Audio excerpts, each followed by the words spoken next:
Welcome to News and Views, the program all about what is going on in your community. In this show, we talk with city officials and city staff to find out what is happening in your town. Today we have Anoka City Council member Carl Anderson with us. Councilmember Anderson has a fondness for transportation, so we are going to talk with him about the North Star commuter rail and the impact that is having in Anoka. Also, Anoka Champlin Fire Chief Charlie Thompson is here today to talk about recreational fire safety. In Andover, City Council member Mike Knight will be here to talk with us about economic development. And Cameron Kaitonen is here to talk about trees and how we can keep ours healthy.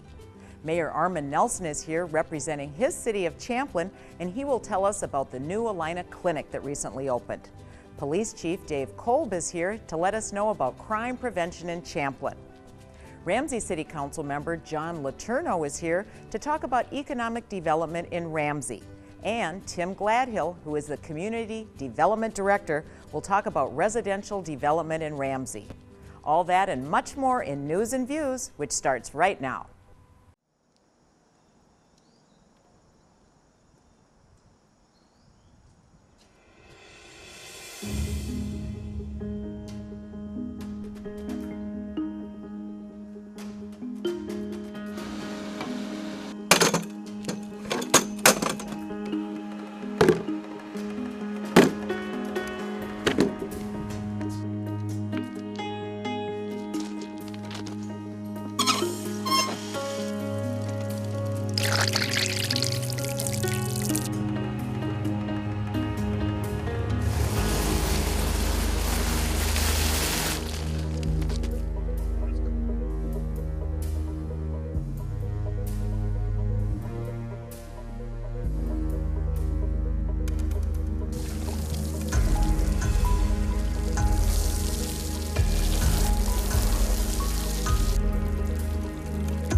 Hi, and thanks again for joining us for the Anoka portion of News and Views. I'll be your host, Matt Overstreet.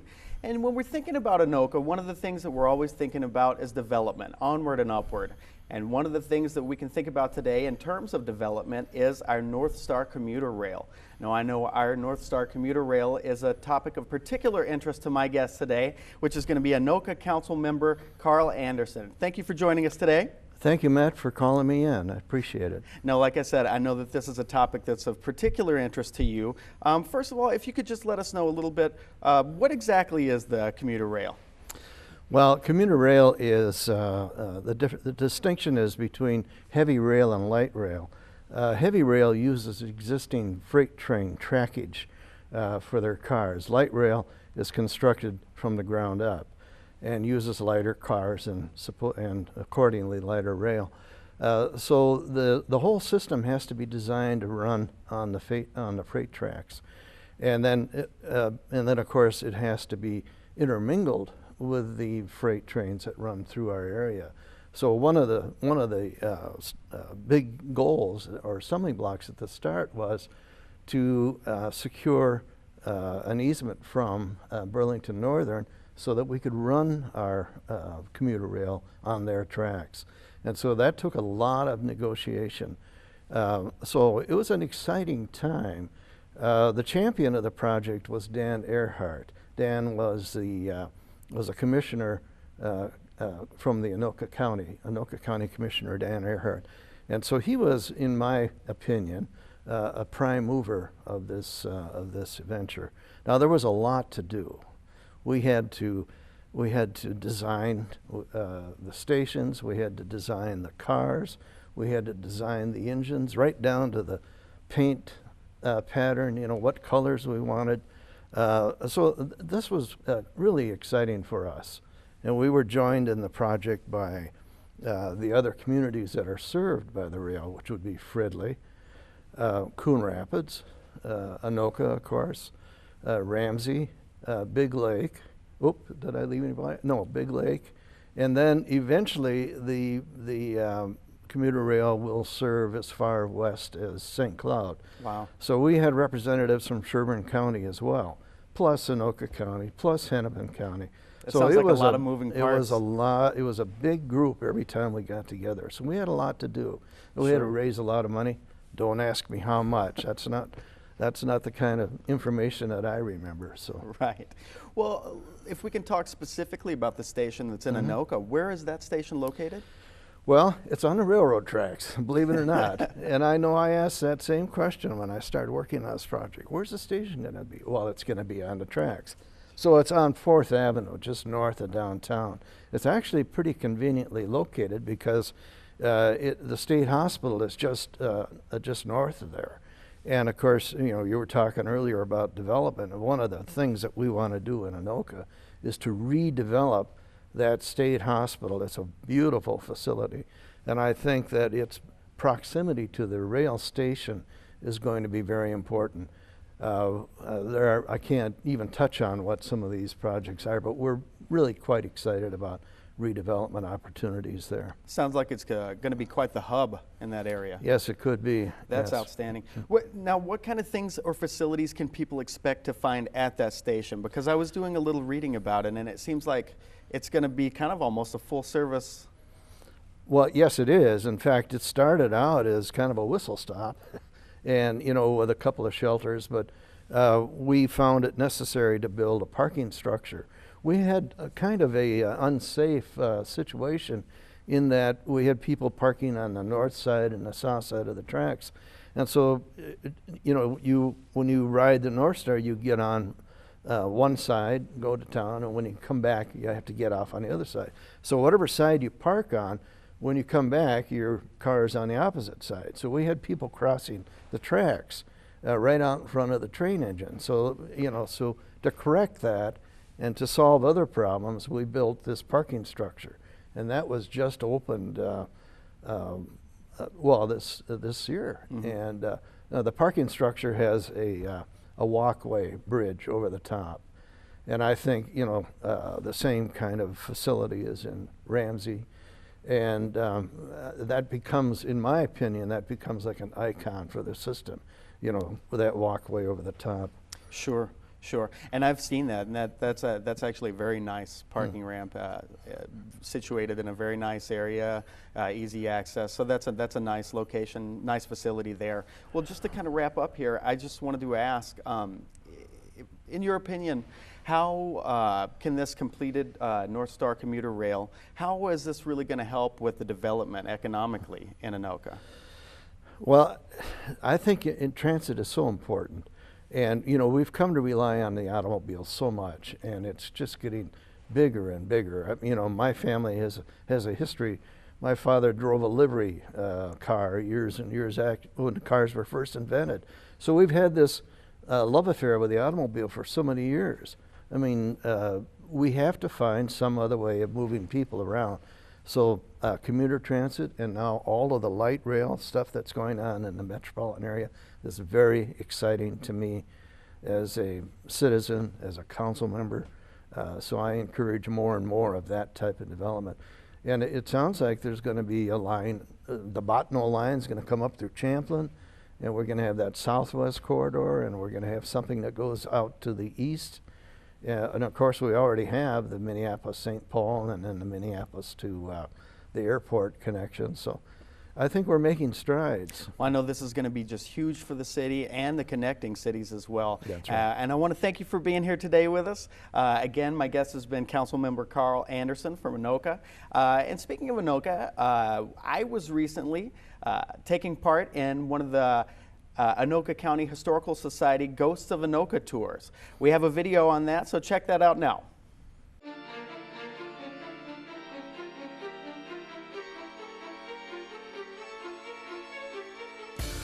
Autumn is closing in, people are getting into a spookier frame of mind, and once again the Ghosts of Anoka tours have kicked off in downtown Anoka, the Halloween capital of the world.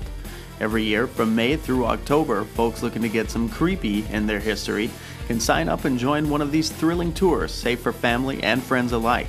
But unlike a haunted house, these tours are about more than just ghosts and ghouls. And because we are the Historical Society, we want to make sure that everybody is aware of what's available in Anoka and how rich the history is here. So it is our key objective to inform them about Anoka, and we more or less sneak the scary stuff in.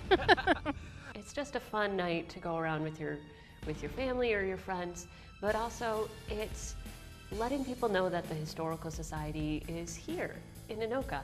And you learn a little bit something about Anoka, but you also learn, oh, there is a place to answer those questions, or there is a place to go and look at that.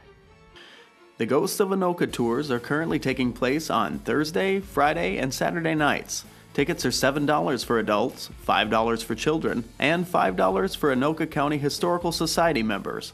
Advanced reservations are required, so make sure you book your tour today. Well, that certainly seems like a lot of great historic Halloween fun there in Anoka, so you'll have to join them for a tour. Well, now as we're moving into autumn and we're thinking in terms of drier weather, one of the things that we want to continue to do as long as it's nice out is enjoy our recreational fires. And joining me today from the Anoka Champlain Fire Department is Fire Chief Charlie Thompson. Thank you for being here today, Mr. Thompson. You're welcome. Thanks for asking me. The first thing I wanted to ask is the change of seasons. That's the first thing that we're considering right now. And it is getting into autumn as we're moving away from summer, as much as we hate to admit it, getting us that much closer to winter. But are there some concerns that we should be looking at as the weather changes a little bit with our recreational fires? Well, certainly when we get into the drier seasons and after the foliage kind of dries out and becomes combustible, and we see the loss of the leaves on the trees, that's when we run into these types of issues. So you really, anytime you have a recreational fire, you have to be cognizant of those types of things. Several things you have to be cognizant of, but yeah, you certainly have to look into that. If it gets extremely dry, and we've been lucky lately, we've had a fair amount of moisture, it would take nothing more than a simple spark from a campfire to start an additional fire someplace else. So yeah, you've got to be cognizant of that. Right, and we only want the fires that we want, not the ones that we don't want. So, well, where specifically, if we're talking about our campfires, whether at home or when we're camping out maybe even, where physically can we have those recreational fires? Well, typically at a campsite, you've got those pre-designated campsites laid out. They have their either ring or rock beds, so they're typically already made. But at homes, especially in the both communities, Anoka and Champlain, we have a specific set of rules, which are probably a little more stringent than they would be camping out in the woods someplace. We don't allow you to have a rec fire within 15 foot of combustible material. Makes sense. Again, property lines, 15 foot off of property lines. If the wind exceeds a specific amount, like 15 miles an hour or higher, we ask that you do not have a recreational fire. There's a whole other list of things that we have you look at. You have to have specific tools there to extinguish a fire, like a garden hose, a bucket, extinguisher, something of that nature. And any one of those would be okay, or do you need a combination? Any one of the three. You just need one means to extinguish the fire. Typically people just bring a garden hose next to it and lay it down. You can't leave that fire once it's been ignited. You have to stay next to it until it's completely extinguished. Okay, so no walking away and waiting for potential rain, right? No walking away. Okay. Well, let me ask you another question here. Materials, burning materials. That's something that gets brought up a lot. I know as a homeowner myself, I'm wondering, what kind of things can I burn? Can I just get rid of some old junk and burn that stuff? So what kind of materials are we allowed to burn for our recreational fires? That's a good question. Typically we tell people anything that's wood that's clean and dry. No leaves, no wet material. Technically, you're really not even supposed to use paper to start a rec fire or put paper in a recreational fire. Charcoal is acceptable. That's another thing that you can use, but clean, dry wood is what we'd look at. Now, there is construction debris, and people may think that that's acceptable. Built right, things like that, or treated lumber, bad things for the environment, so don't be putting those things in there. A clean 2x4, some people may cut that up and use that to start. It's a clean wood, so it's typically going to be fine, and it's dried. But if it's treated, or if it's got any contaminants, or if it's garbage, we ask that, well, the ordinance indicates that you cannot burn it. Right, and if you didn't put it in yourself, and if it's some sort of garbage, then who knows what was done with it, or what way it might have been treated, right? Exactly. Well, speaking of those materials that we can burn, and a few that we can't, are there any more that you wanted to go into that we should really stay away from?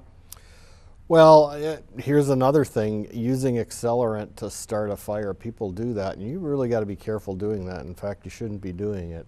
We've seen throughout the years multiple injuries using gasoline to start a fire. You can use lighter fluid, and most people will use that. So one of the other things I did want to hit on was common courtesy when you're having a wreck fire. A lot of the homes in both communities are very close to each other. If you know the wind's blowing into your neighbor's home, especially in the fall days, we all love to sleep with our windows open in the cooler fall days.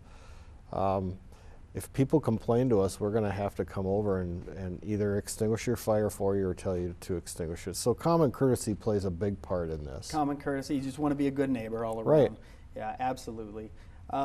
So are there any specific requirements other than, well, we talked a little about where we can have a fire, but are there any specific requirements to have a fire? Well, we talked about the property line, 15 foot from property line, 15 foot from structure.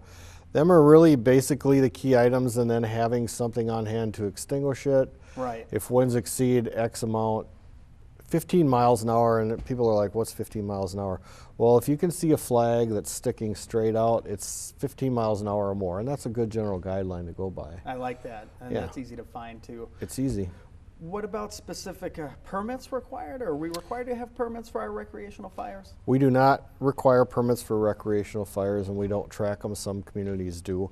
Although the specific dimensions of those are 3 foot by 3 foot. So if you want to put a 8 foot by 8 foot in, that's probably not a good idea.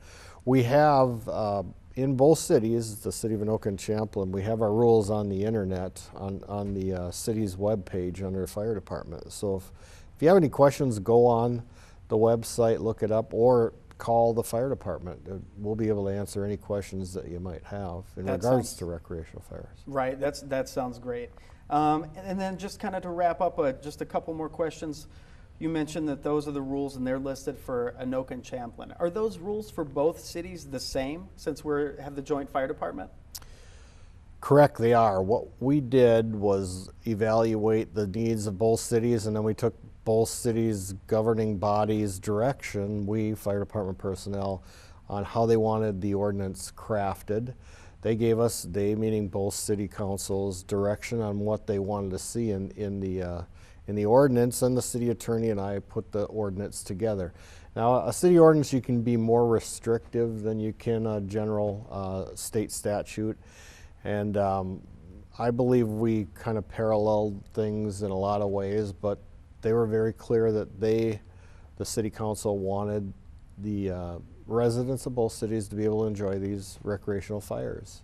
Great. But they also wanted to make sure that, number one, they're safe, and number two, that we are generally very good neighbors, and we want to make sure that we don't impinge on their rights as well. The most important things, really. And these rules, since they're the same from city to city, can we also count on them to be the same in other cities? No, they can vary. If a city decides to ban them completely, they can do that in their ordinance. And some city, I know of a fair amount of cities that absolutely won't allow you to have recreational fires at all. So the answer to that is no. Cities can tailor these. They can be more restrictive than the state statute, but typically you can't go on the other side of the fence and just widen it up. Right, and that's certainly good for our viewers to know. So if you do happen to live outside one of our two cities, make sure to check your own city's ordinances before you have your recreational fire. And is there any other regulations that we should be aware of to be safe when we have our fires? You know, I don't know about regulations, but it boils down to one thing, and that's good old common sense. That'll keep you safe in a lot of instances. And some of the things that we see, you sometimes just may want to shake your head at, because if people were just thinking about what they were doing, the outcome would be tremendously different. Use common sense and be courteous when you're around your neighbors. I think that sums it up. Once again, I want to thank our guest, Fire Chief Charlie Thompson, for joining us here today. And I want you to remember, if you do have your recreational fires, that you can look up on your city's websites and find those ordinances. But otherwise, just try to be safe and respectful of your neighbors. So thanks again, Chief Thompson. Coming up next, QCTV's Chris Carpenter was in Anoka downtown for the Anoka Classic Car Show. Let's take a look at that footage now. There's a lot of cool and fun things to do in the city of Anoka, but one of those things is the Anoka Classic Car Show. Every Saturday night during the summer, people can come out and check out some cool old cars, meet some new people, and try some cool and interesting food. And that's exactly what we did here last week at the Anoka Classic Car Show.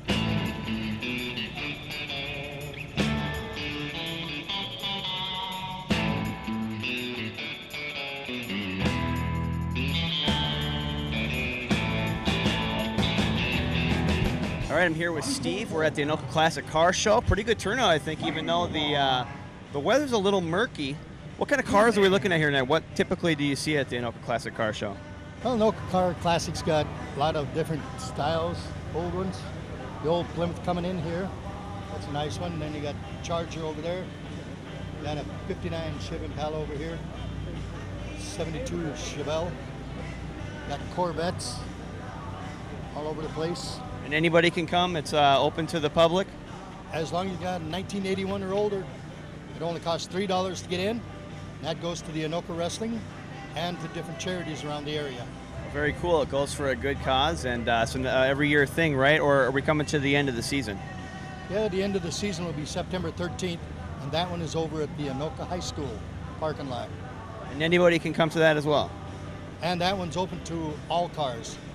Okay, great. Well, thanks for joining us here, Steve, and maybe we'll see you at the grand finale coming up in September.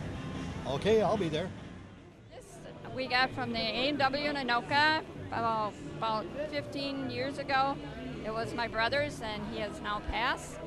And so I keep it and put it in my car all the time.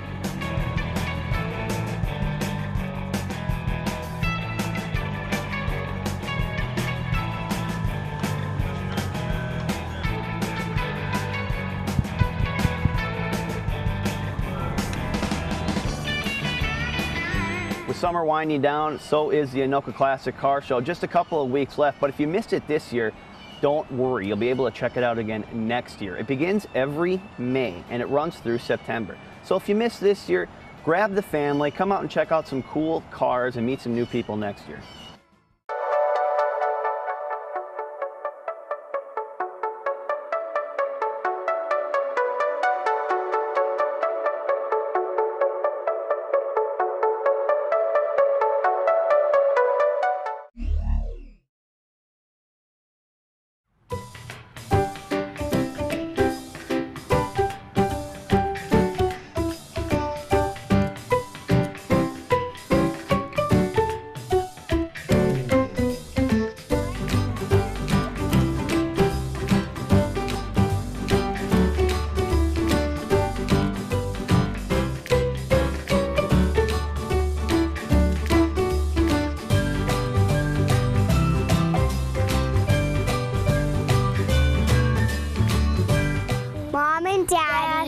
Teach us how to eat healthy and exercise. According to the Center of Disease Control, 17% of children and adolescents are obese. Lead by example. Teach your children to eat healthy and exercise. Get set, go!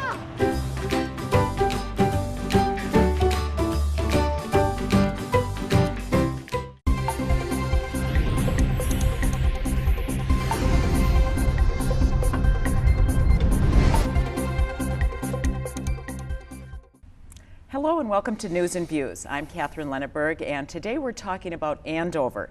And Andover is a city where people are very satisfied with their life, which is really quite refreshing in this day and age. And joining me now is City Council member Mike Knight. Yep. Thank you for being with us here today. It's good being here. Good. And Mike, you've been on the City Council for over 20 years. Yes. And we were just talking a little bit before we started about how Andover has changed through the years. Tell us why Andover is such a great place to live. Well, it's first of all, the layout is very nice, but the population is a lot of professionals, that type of thing, a lot of education, and it's a very young. In the last census, we were among the youngest. Our median age was among the youngest in the metro, so we have a lot of children, a lot of school-age children, and that type of thing. A lot of young parents, and so it's a very active atmosphere. Very good. Yes. Now, for economic development, you've had a lot of changes over the past 20 years, obviously. How about just the last year? What have been some of the businesses that have come in? Well, there's a couple of them that, like the two big ones that we're really proud of having, Dynamic Sealing and the measurement specialists are very large. I mean, they're national, and they'll be employing up to 400 people when they finally get at full strength. They're still acquiring more acreage and that type of thing. They're side by side out on Hanson, right there in the heart of the commercial area. And what kind of impact does that have on the city of Andover when you get two big businesses? Well, employment for one. When they're ready, they're finalized, they'll be up around 400 employees for the two of them, which is significant. And it creates one of the things we're trying to get in here is high class restaurant there too. And always the comment they make is they don't have enough noon hour business for that. But this just changes that dynamic to some degree. Mm-hmm. And now what other businesses have come the last year? Some smaller ones maybe? Well, Christian Brothers Auto, very good outfit. I've got a list of them here. Pizza Ranch has become very popular. These are very recent now. Today's Window Fashions, Cooper's Floors, Lucky's Station Corner, so forth. All of these are smaller businesses, storefront businesses, but they've come in recently in the past 1 or 2 years. So it's not just the big businesses, No. It's the smaller mom and pop businesses, if you will. And why did they find it a good atmosphere in Andover? I think it's the population. Obviously there's a business there, and we will hopefully end up with a strip along Bunker from Hanson to 9. That would be pretty much solid commercial if we can manage that. And in that recent survey it said that people are very satisfied living in Andover. Why do you think that is? Oh, a number of reasons, but one is that like I said, we are a very young community, and so we end up with a lot of athletic fields and facilities for kids, that type of thing, and there's a big demand for it, but it's an ongoing thing.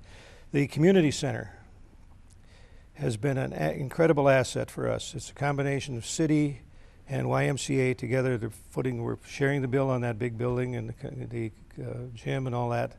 It's a hockey area that's used by people from all over the metro, the tournaments and so forth. Very popular. We even have a library branch there now, where people can come in and get all on the computer. They can check books in and out and that type of thing. That's fantastic. It is. It really is. Very good. Any new businesses that you can tell us about that'll be coming? Not that I'm sure of. Okay. There's feelers out there, but we don't know exactly, and so you can't. Other than what we've mentioned already. Right. Yeah. And finally, what kind of things do you hear when you're in the grocery store and when you're out and about? What kind of issues do people mention to you as a city council person? Well, it's always the usual things for city streets, potholes, snow plowing, and so forth. And we have we have one of the leanest operating cities in the metro in terms of employees as a ratio to the population. So we're very lean. We have some very good people working in those areas of utilities and so forth. snow plowing, but that's always an issue in cities. You know. Right. Very good. Well, thank you so much, Mike, for joining us here today. We really appreciate it. Nice having you as a guest on News and Views. And now we're going to tell you about another new business, which is called A Greener Read. Let's take a look. The City of Andover continues to strive for excellence in recycling. They've recently teamed up with A Greener Read Company. A Greener Read Company has been in business for 5 years, but are putting a new spin on recycling. Good area. They are in a recycled building, sorting recycled books, textbooks, CDs, DVDs, and video games to be reused. We're a reuse company, and so the type of stuff that people would bring to the thrift stores that they think someone might read going forward, we would like that as well, because that is a type of stuff that subsidizes the entire program. So to make it possible for us, we need to have good stuff, not just stuff that people think, oh, nobody's ever going to use this again, they're going to turn it into paper pulp or whatever. Books that are in good shape are delivered to different markets, like Amazon and thrift stores. As for the unusable books, put in these big gaylords, sorted by paper grade, and then we bring that down to the dock, and a couple times a month a semi shows up from Rock 10, and they come pick up the books and recycle them. if you think sorting through books would be boring, Jason Brubel, who started the company, would disagree. I am kind of a book and culture nut, and so it's so cool to see things come through the bins that are interesting. And so, you know, it's not just books for me and us. You know, we get DVDs and of TV shows and movies and that sort of thing, where it's like you become so much more aware of what's going on.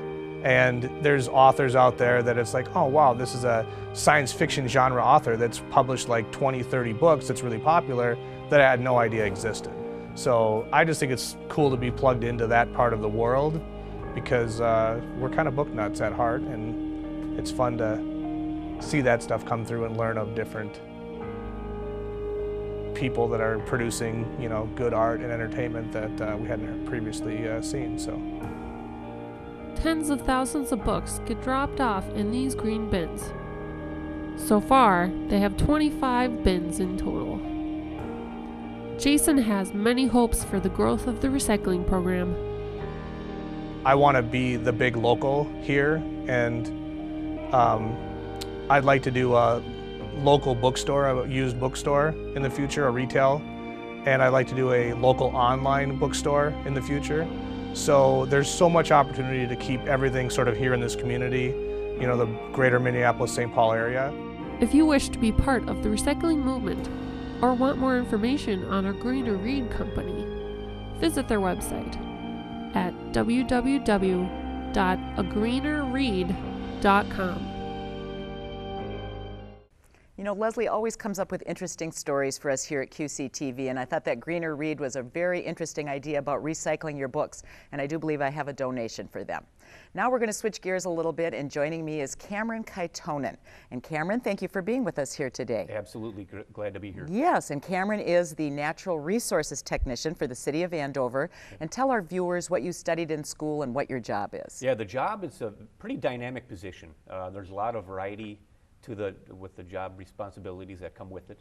Everything from forestry to coordinating the city's stormwater quality program, to working with builders on making sure new construction that the lots are graded according to the grading plan, and various natural resources job duties. I went to school at UW River Falls, and I got a degree in natural resources conservation with a minor in biology. It was a fairly general major, but that allowed me to pursue a job, a variety of different potential job opportunities, DNR, U.S. Fish and Wildlife Service, or city. And then I took up a particular interest in forestry, and then hence here I am. So Very I've been here good. since 2001. Started off as an intern and then was able to fortunately get in full-time in 2003. Very good. Tell us about the state of trees, first of all in this country and then specifically in Andover. I read an article saying you can really judge your society and how healthy your environment is by how healthy the trees are. Is that true? Absolutely. The urban forest is very important. You want to make sure the trees are, there's a lot of various insect pests out there, invasive pests that threaten the condition of the forest. So big part of my job is working with residents to ensure that we try and preserve these trees. Examples of insects and diseases are oak wilt, Dutch elm disease, and now there's a new one threatening to move into Anoka County called emerald ash borer, EAB. So tell us a little bit about each of those. What should residents look for, like with the EAB, the new one? Yep, EAB, you're going to look for dieback on the ash trees, generally starting at the top, and then you're going to look for like excessive woodpecker damage in the trees. That's a good indicator that the insect could be in there in the larvae. Also, you're going to look for bark cracking, sprouting at the base, epicormic sprouting, and then eventually the tree will die after 2 to 3 years after infection. So there's nothing you can do. If your tree gets EAB, you have to cut it down? Nope, you can actually, there are some things you can do to save that tree. There's injections, soil drench applications. There are some treatments that people can do, so that's good. What about oak wilt? Oak wilt is a big problem in the Anoka sand plain and in Andover. There are a couple different treatment mechanisms that can be used. One is vibratory plowing, where they cut the roots. They take a big machine and the blade goes down 5 feet, and it disrupts the root graft between infected and healthy trees to stop the disease transmission. Another way to save trees is by chemical injections. You can inject a healthy tree with a chemical called Alamo, and that will save that tree. But you have to retreat them after 2 to 3 years. And do you get calls on this? Do people in Andover call you, and can you help them? Do you go out and look at their tree, or how does it work? Yep, they'll give me a call, and I will meet with them if they want. Otherwise, I'll do the inspection myself and kind of do an evaluation of the property and go over different things they can do to save their trees. For oak wilt, again, Dutch elm disease, pine bark beetle, and then, of course, as preparing for emerald ash borer. So Okay. trying to get people to be aware, start to think about if they have ash trees, kind of come up with a plan so they can save some trees. Right. Otherwise, eventually they will have to cut them down. Yep. Now talk a little bit about another part of your job is writing grants. Yes. And what do you write grants for to get money for in Andover? Yep, we have, a couple years ago, we got a grant from the DNR called the Forest Bonding Grant. So we got $15,000, and the money was used to purchase trees that we could plant in our parks. And that involved working with volunteers, getting like Eagle Scout groups, 4-H groups, and we would coordinate. I would mark the locations at the parks, and they would come out and do the actual planting. So it was a great, kind of a win-win. Again, the money, the grant is great. You're getting trees in the ground, plus you're getting volunteers involved, Right. and they learn, the benefit of planting trees, and also learn how to properly plant trees. Right. So it's really worked out well. Very good. Well, Cameron, we're going to have you back because I have a lot more questions and we could go on and on, but we're almost out of time. But thank you for being with us here today. Happy to be here. Thank you. Yes, very good. All right, we're going to switch gears once again, and Leslie Sauer did another fabulous story for us on the Sirakas family in Andover.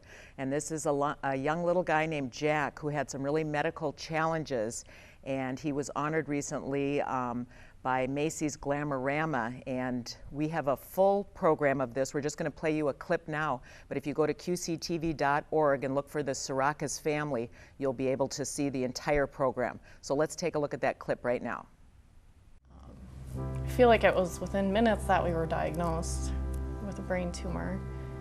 Here you bring a baby there thinking it was maybe a stomach. We knew it was more than a virus or a flu, but never imagined it would be a brain tumor.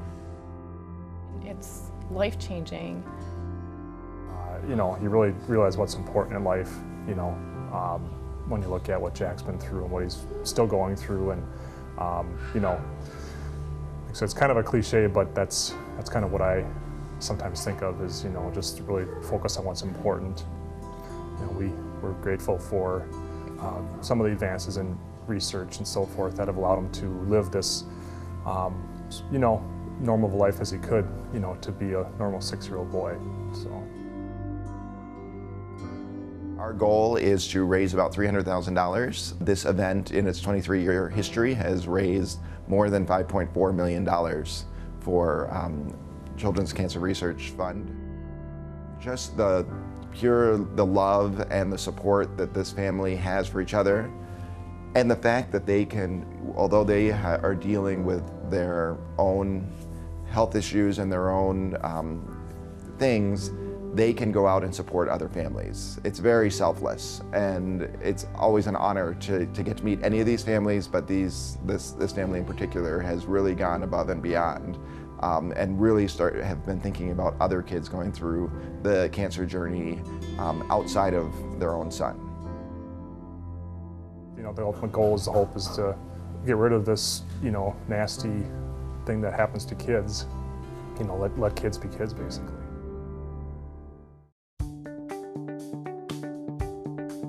QCTV is an award-winning community media center. We inform citizens about the actions of their city governments. We connect residents to the events and activities happening in their own backyard. We engage others to provide local programming to our Channel 15. We innovate, offering live event coverage via our website and on-demand streaming of regular programs. We collaborate with local organizations for important community conversations. Most importantly, QCTV tells the stories that matter to the people who live, work, and play in the communities of Andover, Anoka, Champlin, and Ramsey.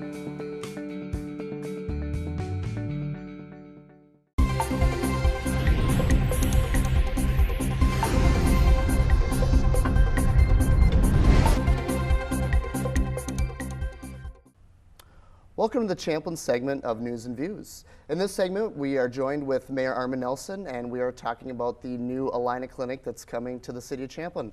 Welcome, Armin. Welcome to the show. Thank you. How are you today? I'm good. How about yourself? Very good, thank you. Good, fantastic. Well, they recently had a ribbon cutting for the upcoming clinic, Allina Clinic, to the city of Champlin. Can you talk a bit about the ribbon cutting and how it'll be improvement over the existing building? Sure, I can do that. I was out there a couple weeks ago and did a ribbon cutting, or I guess a groundbreaking, with them, and did a little speech thanking them for being and staying in Champlin. The new clinic is going to be 26,000 square feet. It's I think about 3 times bigger than what they're in today. Okay. So the building that they're in today is 33 years old, and then Allina's been in that building since the beginning. This is an $8 million project that they're doing to build a new clinic. Some of the services, they'll have the regular services that they normally have that's been in there. Sure. They'll still have eye care. They are going to have an expanded physical therapy and rehabilitation services also. So with their Courage Center and Sister Kenny combined, they are now partnering with Allina to expand those services. So there'll be an expanded services at the Champlin Clinic. They're going to have all new facilities, all new equipment. I know the staff there is very, very excited to have a new building coming up. Fantastic. Yeah, it's very exciting news. I think everybody's looking forward to the new clinic. Can you touch a bit about kind of your role and how these things get processed and approved from a city council standpoint? Sure. Most of our businesses, are all private, so they're out there trying to figure out what they want to do to make themselves better or improve their presence within town. Sure. So they start working on their ideas. Eventually they'll come to staff at the city and saying, we think we want to build a new building and this is what we want to do and what do you think? And so they go back and forth with staff, and staff works with them very closely to work on their plans. So typically then, after they kind of fed everything out and staff is looking, for the city interest, sure, and also how to best work with the business, What will usually happen then is we have an open house. So we publicize to the neighbors around those, wherever the development is going to happen. And we let them know that they can come in, see what's being proposed. We collect feedback from the residents if they wish to leave notes or verbal comments with us. Sure. Staff will assemble all of that along with the additional notes after that from the developer, or in this case, Alina. And then they'll take that to the Planning Commission. Okay. Our Planning Commission is an advisory council that is responsible for reviewing developments and projects within the city. They go through, they look at staff's recommendations, and they might ask additional questions, maybe ask for some additional language within the proposal that's happening. So once that's done, they may have to go back to Alina or whoever they're working with and kind of work through that process, then eventually comes to council for approval. Okay, great. Well, that's good to know. Very fascinating. Do you roughly have a ballpark estimate when the residents can expect to start visiting the new Alina Clinic? Yeah, they're planning on opening late spring of 2015. Okay. So if you go past there, they're already working on it, and everything's in progress. Excellent. Fantastic. Well, I've been going to that clinic since I was a kid, and I remember the old brown brick building right off Jefferson there. So it'll be exciting to see a new facility coming up on Jefferson there. Yeah. So fantastic. Anything else going on in the city that you'd like to touch on real quick or before we wrap up? Yeah, we got a few things. Okay, I excellent. got some notes here just so I remember it all. Fantastic. So we have some new businesses in Champlin that I've had a chance to visit. Great. Busy Web, it's over on Commerce Drive over by Broadway Pizza. Okay. And they're in the Edina Realty building. Yeah, I saw the sign for that. I was wondering what that was about. So what they do is web design, web hosting, and they help with online marketing, you know, finding new customers or retaining customers they have, and so a number of businesses dealing with online. Okay. So they help businesses out to be as effective as they can. Perfect. So also Edward Jones opened a new office in Champlin, and actually right by Edina Realty in another building just on the other side of Broadway Pizza. Okay. So I stopped there and talked to David, the gentleman from Edward Jones that's representing that office. So had a chance to talk with him and his staff a little bit. So some new businesses. Also, I know they've been open for a number of months, Cullen's Ice Cream Shop over on Douglas Drive. Oh yeah, okay. So yeah.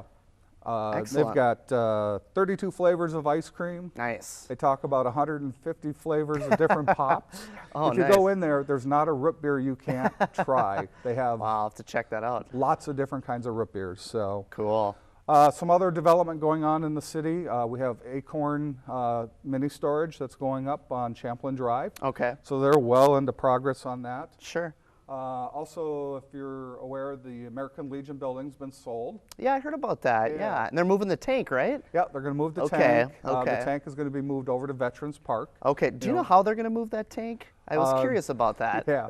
There actually has to be a cement slab that has to be built for it to sit on over in the park. Sure. And then once that slab is done, the Legion and the city has worked with the Department of Defense. Okay. And apparently they have to move it. They technically own the tank. Okay. So they have to move it. So that's all arranged, and they're very in favor of making sure the tank stays out present. And, And you know, the Legion is still going to have a presence here in Champlin. They're not disbanding as an organization.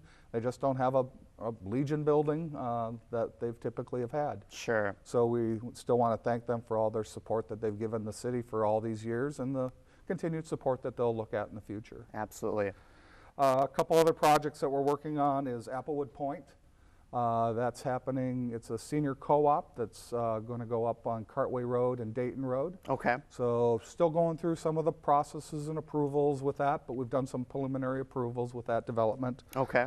Also the Cedars of Elm Creek, that's on Vera Street and Hayden Lake Road. Okay. There'll be about 39 detached townhomes there and a few 4 single-family homes within that development. And then just up the street a little bit from there, on the other side of the road, north of the Elm Creek Park Reserve, we're going to have the reserves at Elm Creek, and that's 100 homes that will range $400,000 and above in that development. So Okay. all three of those projects are in different phases. Okay. We might see some of them in the ground this fall, but by spring for sure they should be in if everything falls together. You know, sometimes there's wetlands and stuff, so the developer has to go through a lot of approvals through Sure. the watershed district, et cetera. Okay. So those are some of the things going on in Champlin. Fantastic. Well, hey, we really appreciate you being on the show, and thanks for updating us on what's going on. And we look forward to the new Allina Clinic. And actually, right now, we're going to take you to a short video of the groundbreaking that was held just a short time ago for the upcoming Allina Clinic. So let's take a look.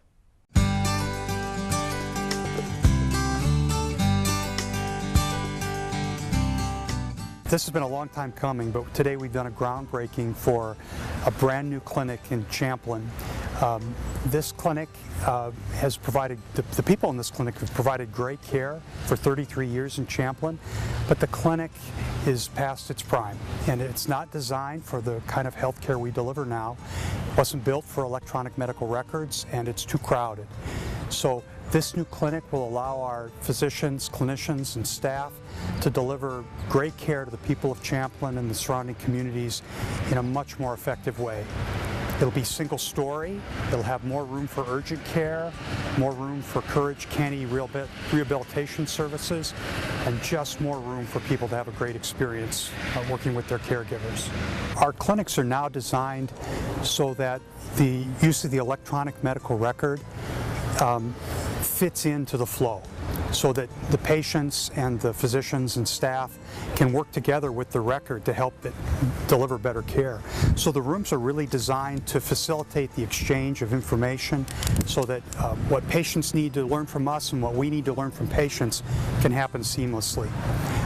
In addition, the clinics are designed so that we can arrange follow-up care, schedule the next appointments, schedule necessary lab tests and other services in a private, confidential way. So more secure information, more privacy, more convenience, all designed to have a better patient experience. Well, it's certainly exciting to have a brand new Allina facility right here in the city of Champlin. Joining us is our second guest today, and that is Champlin Police Chief Dave Kolb. Welcome to the show, Dave. Thanks for being here. Thanks, Corey. Nice to be here. How you doing? Good. Good. Appreciate it. So we're here to talk about the Champlin Police Crime Prevention Fund. Can you give us a bit of background on that and what it's all about? It's a mouthful, Champlin Police Crime Prevention Fund. In 2011, I was approached by some residents and business leaders in Champlin, and they were asking about some of the programs that we did in the past, crime prevention, you know, things that went beyond just the basic police service. Well, if you think back to 2008, 2009, the economy soured, cities made cuts, they had to do something in response to those financial issues. And so we still hadn't recovered some of those programs that we had done in the past. And so it really came down to funding and staffing, and these residents and business leaders wanted to help. So they formed the Champlin Police Crime Prevention Fund. And what it is an independent organization that collects donations. They're tax deductible because it's a nonprofit. And then they, in turn, pass those donations to the police department for crime prevention programs or extra things that we would like to do but can't always fund ourselves. And then a big one as a piece of that is they are trying to, and it's not fully funded yet, but we're getting there, they're trying to set up a standalone fund so that if we have a crime situation where we believe it would be helpful to offer a reward for information, that money would be available as that reward.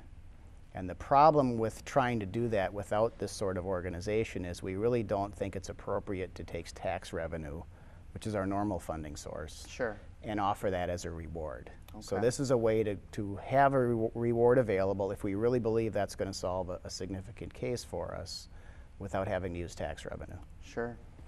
Well, it's certainly a fantastic idea and definitely for a great cause. Can you talk about what are some of these examples of these programs? Yeah, well, the reward program, obviously, and that's kind of a separate piece. Sure. The big one that these community leaders were concerned about a few years ago was the DARE program.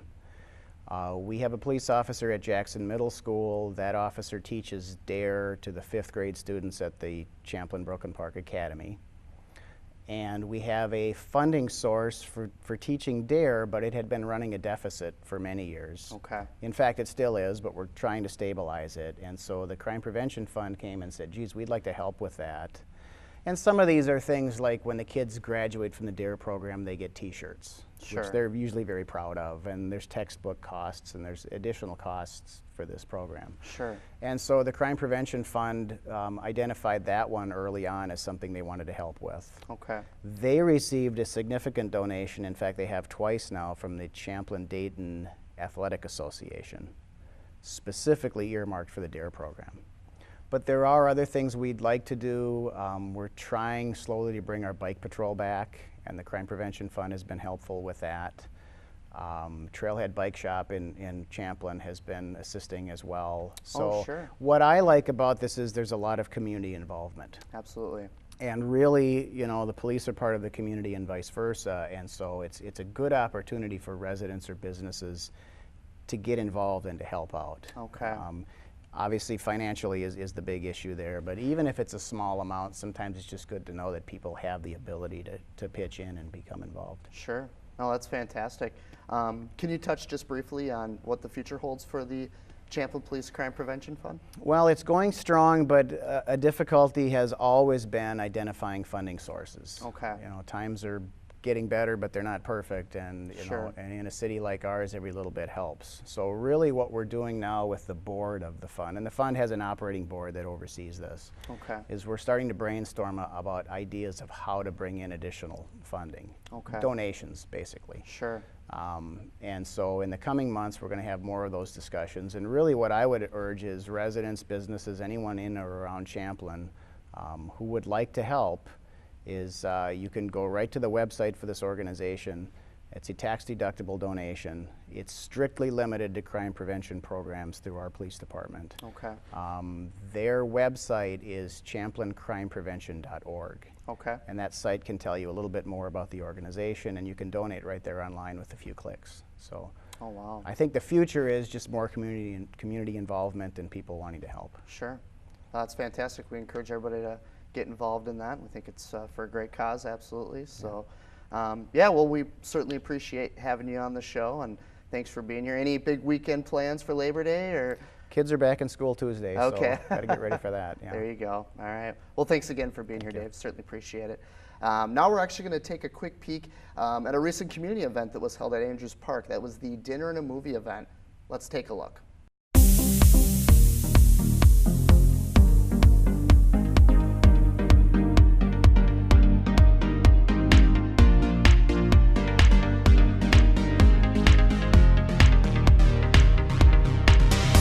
The City of Champlin recently held its annual Dinner and a Movie event. It was a gorgeous night as dozens of people filled the fields of the beautifully renovated Andrews Park. QCTV had a chance to catch up with Parks and Recreation Supervisor Alicia Yankee to say a few words about this event. We are here at Andrews Park for Dinner and a Movie. It's our last event as the summer winds down, and well, it is what it says it is. It's dinner served by Broadway Pizza. I believe it's about $2 a slice, or you can get a discount on a whole pie, and a movie. And tonight's movie happens to be Despicable Me 2. So about dusk, which most of the time is about 8:45, we'll start the movie on a large inflatable screen. This event is going on probably 7 or 8 years old now. When we started, it was strictly just the dinner and a movie piece. And if you can see behind me, we've got quite the crowd. This year we've added some inflatables, some small carnival games, some face painting. And the idea behind that was to give our little ones something to do, because they got so excited to come to the movie, but because it doesn't start until dusk, oftentimes they had to go home or they were sleeping before the movie started. So this definitely gives them something to do on the front end of the movie. We, I think, are a little bit surprised at how many people have come out this early. Most often they're coming, you know, at 7:30 maybe to get their spot for the movie. But I think with the new attractions this year, we've got a larger crowd out much earlier. We are super happy to partner with CDAA, the Youth Athletic Association in town. They're a great supporter of family events, and they have been involved in getting this event off the ground since the very beginning. So they are super kind, and they donate to this event. and it really helps get it going and makes it free for the public as far as the movie goes. If you're interested in for next year, check it out in the summer brochure. It's typically the 2nd or 3rd Friday of August, usually the 3rd Friday of August. And that'll be found in the summer brochure or on the city's website once we hit the summer season.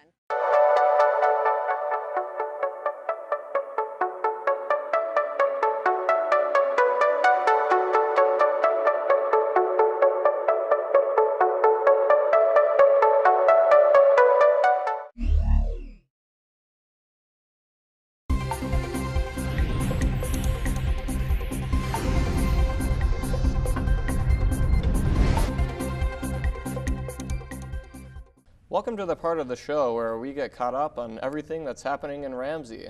Today I am joined by Ramsey City Council member John Letourneau. John, thanks for being here. Hi Noah, thanks for having me. It's great. Always a pleasure. So you are here today to talk a little bit about economic development in Ramsey. So when it comes to economic development, what is important to you in that area? That's a good question. I actually spent 11 years on the Economic Development Authority prior to being elected to council 2 years ago. So I've got some pretty good perspective on it, and I think I come to this role as a council person with a certain interest in regards to how I'd like to do the work that we do around economic development.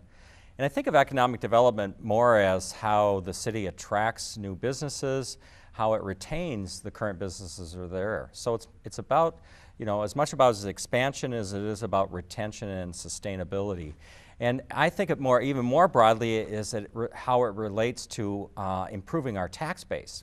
So I'm particularly thrilled about having kind of this voice and sort of this perspective as we move forward here. One of the tools that I really appreciate having available is a strategic plan. Mm-hmm. And our community and our group went through a very extensive strategic planning process in the beginning of our 2012 reign in this role. And as a result of it, we were able to really focus very narrowly on some of the things that are important for the community around economic development. And as I said, I appreciate economic development from that perspective, and we had gone through maybe what I would call a season of consolidation where the economy maybe wasn't as good, and we were really concerned as a community about how we were spending money and how we can be viable.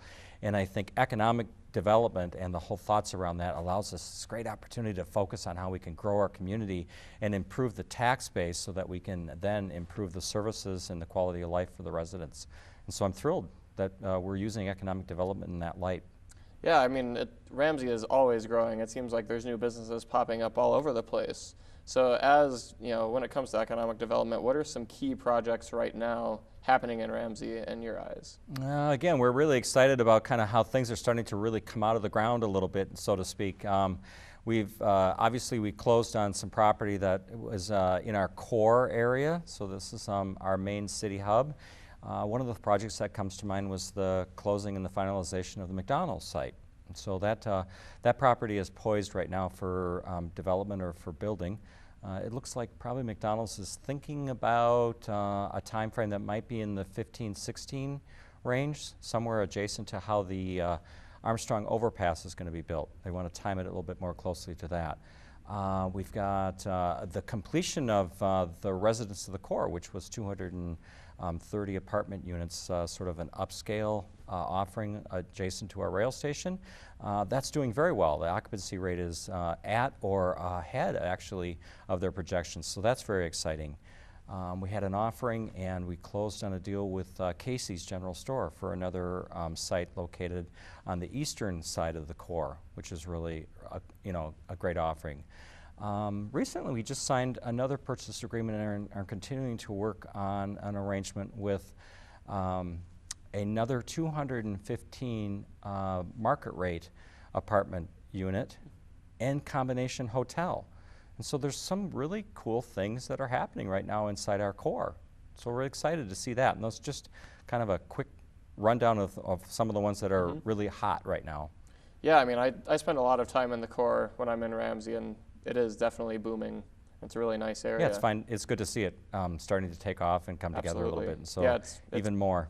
Yeah, it's beautiful. Mm-hmm. So switching gears a little bit, so could you talk a little bit about Ramsey's relationship with CBRE and the council's direction to sell all the surplus city-owned land? Absolutely, and again, our council got together and decided that it was important for us to take some of the land that was being held and get it off the tax rolls. And we felt like the best way to do that would be to go out on a pretty extensive search to find someone that could do that for us efficiently and effectively. And as a result of it, CBRE was the chosen broker to manage all of our city surplus land. So there are a number of pieces of property throughout the community. It's not just in the core, so there are numbers of parcels that are all around Ramsey. CBRE has been with us, I believe, almost a year, or it's been a number of months, and they have done a great job. Coming out of the gate, again, we really saw a lot of activity come forward, and they've given us an opportunity to have a voice, not only from a regional perspective, but from a national perspective. So we're really quite pleased with the professionalism that they bring, and obviously some of the results that have already come in. So it's a great thing for us to have. That's great to hear. Mm-hmm. So switching gears even more, the Ramsey EDA just put on the annual Business Appreciation Golf Tournament. You were there, I was there. How did that go? If you could just talk a little bit about that. Sure, Noah. The EDA puts on two major events on a yearly basis that reach out to the community, and this one is one that we call our sort of business retention and expansion offering. And again, it's a way for us to reach out to the Ramsey businesses and tell them how much we appreciate them, and another way for us to reach out and help them be a little bit more effective. Our plan as an EDA is to visit the businesses on a regular basis, just try to understand some of the things that they need, have great conversations about how we can be more effective as a community forum. But this is a really cool way to bring everybody or a lot of businesses together in a networking environment, in a manner where it's kind of fun and it's casual, but it also opens up just a great relationship building tool. So the annual event was held on the 19th of August, and we had a perfect day, no rain, beautiful kind of in and out of the clouds sun, and a full course, a great time. In addition to the fact that we've had this opportunity for kind of fellowship and some fun, we also recognized one of our businesses as the Business of the Year. Oh, wow. So we were pleased again to be able to do that.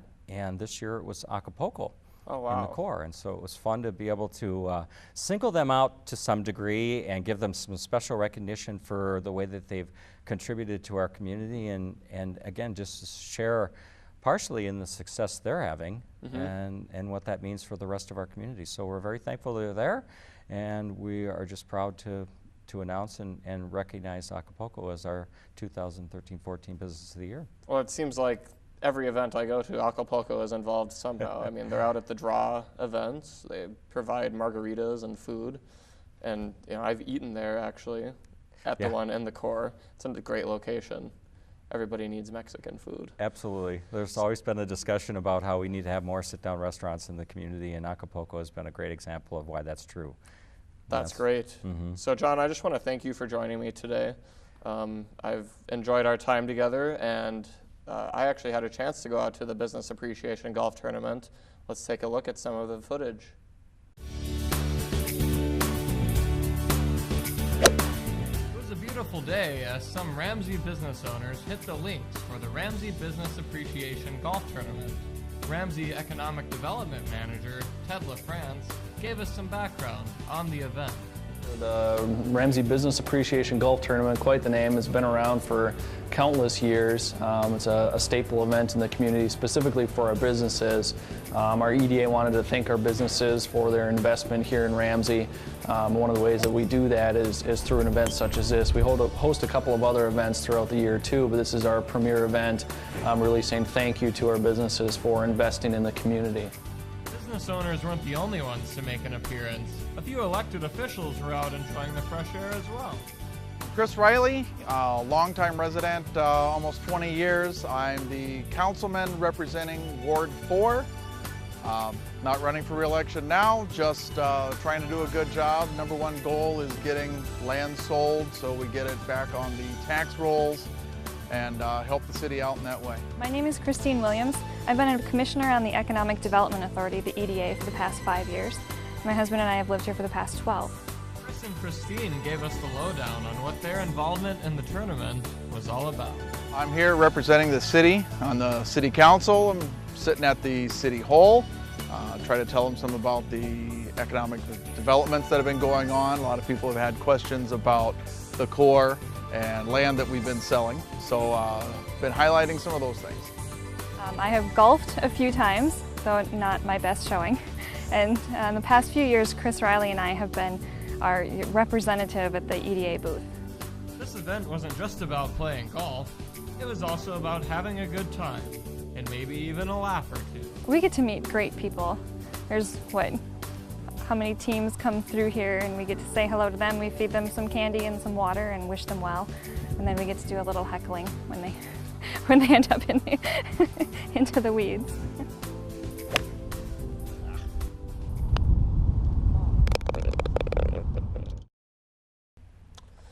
That golf tournament really was a great experience. What a beautiful day to be out on the links. Well, I am joined now by my guest, Tim Gladhill. He's the Community Development Director for the City of Ramsey. Thanks for being here, Tim. Thank you for having me. So we're just going to jump right into the hot topics. Let's talk about some residential projects that are happening right now in the City of Ramsey. If you could just give us some information on some of the current projects. Yeah, as you're aware, Ramsey has been steadily growing over a number of years, many new homes being built, especially in single family. Right now we have 3 larger developments that are underway in different phases, that being Brookfield, Country Club Hills, and Sweet Bear Ridge. And we're seeing quite a bit of construction activity this year still. And for the first time in a number of years, we're having significant enough plats where we're starting to see new infrastructure being built. So new roads, new hydrants, where we've been in the past, the last several years, working off of existing inventory. So it's exciting to see some activity in the new construction market again pick up for the last couple of years. So those are the big 3 developments that we see significant activity occurring currently. And what stage is each of those developments in right now? Each of those were originally conceived and approved a number of years ago, and we're acting upon next phases of each of those developments. So many of those were in the 2005 to 2006 timeframe when they were originally approved. Many of them dropped off a little bit and are picking back up. Brookfield, this most recent phase, completed their new streets, or a couple new streets that were constructed earlier this summer, and we're starting to see some new homes coming out with that new developer, actually Capstone Homes, a local Ramsey builder here. Village of Sunfish Lake has been working off existing homes, so there's no new roads being built there, but it's a development that sat relatively inactive for a number of years with just a handful of homes being built, and we saw a definite spike in that development this year. Oh, sorry. As I say, and then Country Club Hills is an extension of Sweet Bear Ridge near Central Park for those Ramsey residents that are familiar with that development. And what kind of timeline are you guys looking at for these developments being completed? Yeah, so each are being in different phases, and each are several years from being completely built out. Village of Sunfish Lake is probably the one that'll be closest to be done, with only a few lots remaining within that development. Within Brookfield, there's probably approximately 50 lots to be platted in the future. And then similarly for Country Club Hills, we expect that to take 2 to 3 years to fully build out, if not longer. It all depends on where the market is, and we've seen some wide variations year to year in how many homes are being built on an annual basis. Okay, well, good to see that the city is growing.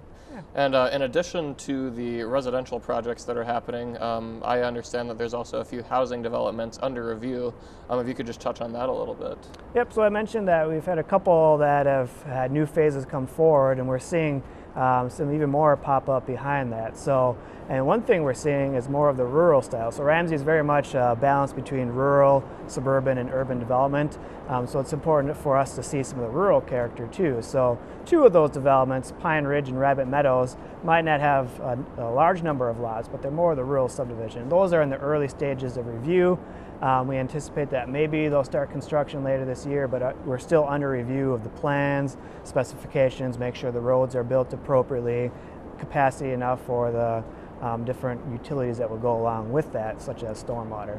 So those are in review, and then our final project under review in the housing market is Ridge Point. It's on our eastern border with Anoka on the Mississippi River. It would extend our Riverland Avenue Street. We're very excited about that and the possibilities of having river-fronted lots that's connected to the Kings Island Trail currently under construction. So those are the three big that are under review that either later this year or more likely next year we'll start to see pop up. Well, again, it's great to see the city of Ramsey expanding. It's I'm in Ramsey quite a bit, and it's a really nice place. Indeed. So if a resident is looking for some more information on these projects and projects to come in the future, is there a website or some sort of resource that they can go to? Yeah, we've set up a couple websites that are aimed to help out both our residents and just those general public that are interested in projects going on. They can go to cityoframsey.com/development update. We try to keep that as fresh as possible. Some days we're better about being up to date than others, but it's got a lot of great contact information about who the project is, how to get in touch with that person, but more importantly, what's happening in my neighborhood, my backyard. So it's a great, quick resource. And then for those homeowners that are doing their own projects, we set up a very simple website with all of our information about building permits, and that's cityoframsey.com/permits. Well, it's good that it's easy to access information, especially now in the age of the internet. Yes. And so, I think we're about out of time, but I just want to thank you again for joining me on the show, and hopefully we'll have you again someday. And so recently the annual Now Then Threshing Show took place. I got a chance to go out there and check out some of the sights and sounds. Let's take a look.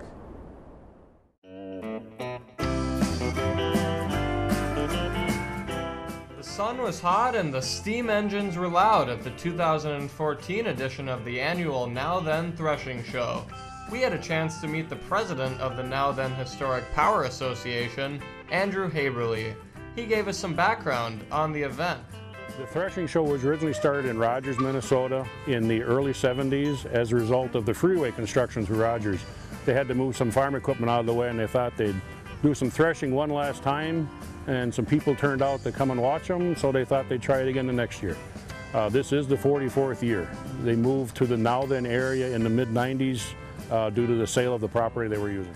The threshing show had a lot to offer. Andrew filled us in on some of the events that were going to take place throughout the weekend. This particular year, we're featuring the Year of Steam, as you can see over my shoulder. We're expecting 15 active steam traction engines this year. They range in age from about 1900 to about 18 this year. Also over my other shoulder, you can see there's a red building, it's a large blacksmith shop.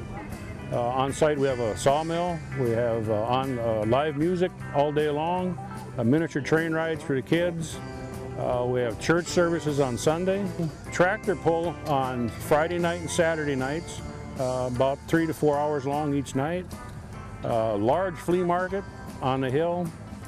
Other things, we have a grove of small engines. We've got also this year as part of our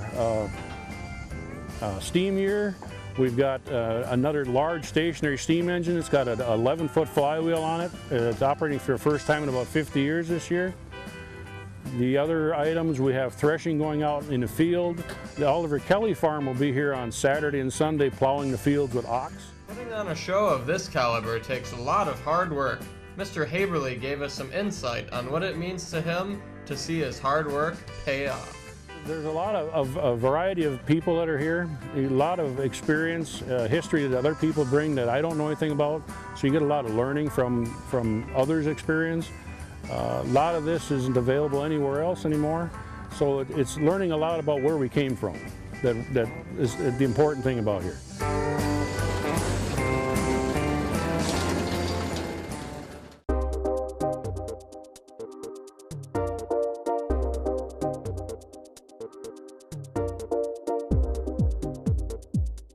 Well, that's it for this episode of News and Views. We hope you enjoyed it. Stay tuned to QCTV for all the coverage in your community that matters. And check us out online at qctv.org. Thanks for watching QCTV.